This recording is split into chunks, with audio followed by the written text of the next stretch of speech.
So welcome to Silver Nuts Garage. Happy to have you here, right? So I'm working on this Linkert Carburator.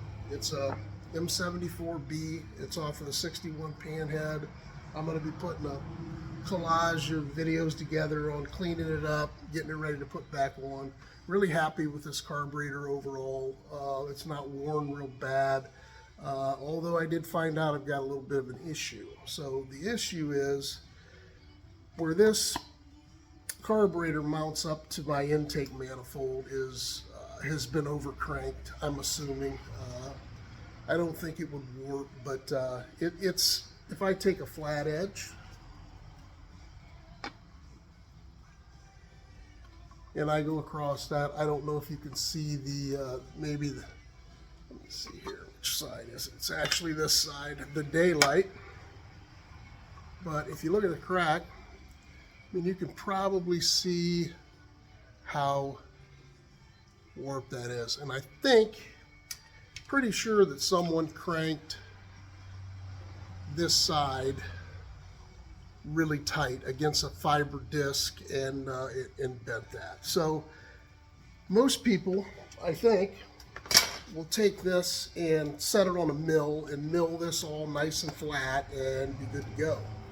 And I don't personally have the capabilities to do that, but I have buddies that do. So I'm taking the throttle shaft. Here's my other dilemma. I take the throttle shaft, I put it in this side, and the bushings are good. So bushings are all good. Throttle shaft seems to be pretty good. Stick this in here, and I get nice rotation. It's not bound, it's not a lot of slop. Take this side, put it in. Same deal. So happy with that. Although when I go through both at the same time, you can see it becomes there you go. Comes a little bit.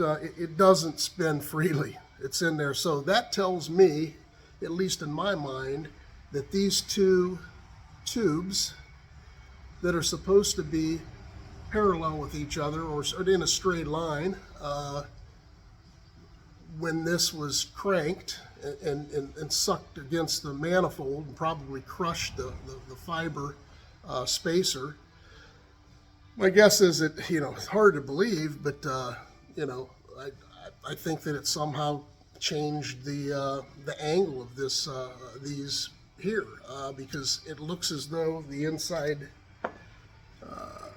bushings are good and they're all in place, etc. So here's what I'm going to do. I'm going to, without getting too crazy and hopefully without ruining the body, I'm going to go ahead and heat this brass up a little bit, and I'm going to put it on a press, and I am going to try to just press this corner down a little bit.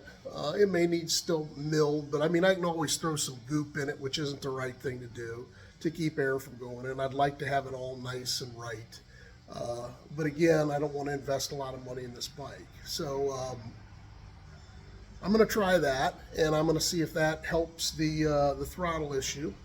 I did ride it. I didn't really notice that the throttle was that sticky. I mean, maybe it was a little harder to work than what it should be, but I don't think it's anything that I couldn't deal with. So I'm going to give that a try, and I'll put this on pause. I'll get back and show you how I get it jigged up in the press, which isn't a big deal, and we'll go from there.